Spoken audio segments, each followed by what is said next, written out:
Pernah dengar kan istilah moderasi beragama? Wah, ini topik yang sering banget bikin heboh dan jadi perdebatan panas. Katanya sih bisa bikin iman kita lemah lah, bikin malas ibadah lah, bahkan ada yang bilang ini agenda asing. Tapi beneran gitu?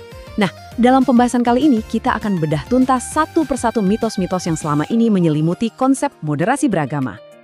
Oke, biar kita nggak kesasar, ini dia nih peta pembahasan kita. Kita mulai dari sumber kontroversinya dulu, terus kita bakal bongkar 4 mitos paling umum, mulai dari tuduhan bikin iman lemah, bikin malas ibadah, nyampur-nyampur ajaran agama, sampai dituduh ideologi impor. Dan di akhir kita bakal simpulkan apa sih sebetulnya inti dari sikap beragama yang dewasa itu. Nah, kenapa sih bisa jadi kontroversi? Ya karena banyak banget simpang siur informasi di luar sana.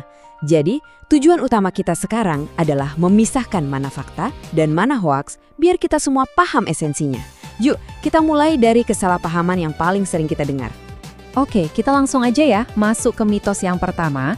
Ada anggapan kalau menjadi moderat itu artinya iman kita nggak teguh, nggak kokoh, kayak jadi lembek gitu. Nah kan, ini nih kalimat andalannya. Iman itu harus keras, nggak boleh lembek. Seolah-olah untuk menjaga kemurnian iman, sikap kita tuh harus kaku dan tanpa kompromi sama sekali. Tapi pertanyaannya, apa benar cara kerjanya seperti itu? Jadi, poin krusialnya itu di sini. Moderasi itu bukan berarti imannya jadi lembek, justru sebaliknya. Ini soal iman yang akarnya kuat, tapi buahnya itu bisa dinikmati semua orang dalam bentuk kebaikan. Jadi, ini bukan tentang apa yang kita yakini, tapi tentang bagaimana kita mempraktikannya dengan cara yang cerdas dan bijaksana, sehingga membawa rahmat bagi semua, bukan malah jadi sumber masalah. Oke, kalau tuduhan iman lembek tadi udah, ada lagi nih serangan yang lebih personal.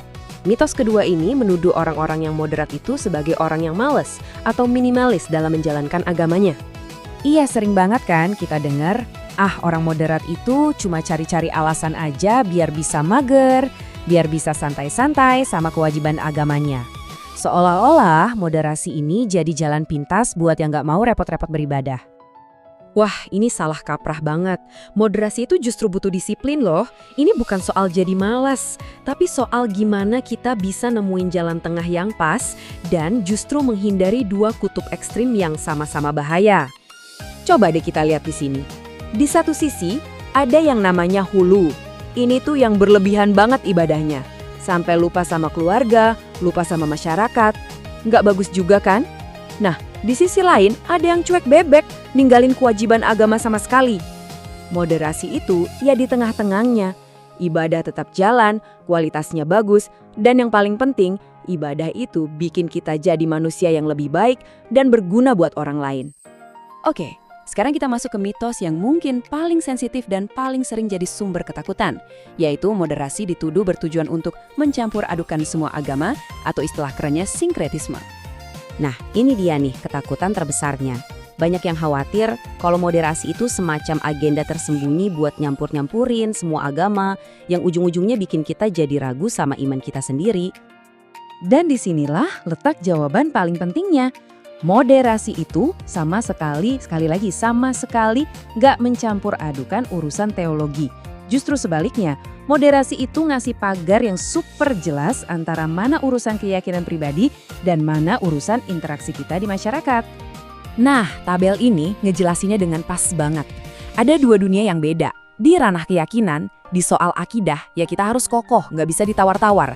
Bagimu agamamu dan bagiku agamaku. Jelas. Tapi di ranah kehidupan sosial atau muamalah, kita harus fleksibel, harus bisa kerjasama, harus saling menghormati. Kenapa? Karena kita semua ini manusia. Jadi intinya kokoh di dalam akidah, tapi luwes dalam pergaulan sosial. Oke, setelah semua tuduhan tadi nggak mempan, muncul senjata terakhir, cap produk asing. Katanya, moderasi ini ideologi impor dari barat yang sengaja dibuat untuk merusak kita dari dalam. Slogannya seringkali begini nih. Moderasi beragama itu produk impor dari barat buat melemahkan kita. Wah, kedengarannya nasionalis banget kan? Seolah-olah ini konsep yang sama sekali nggak ada akarnya di tradisi kita.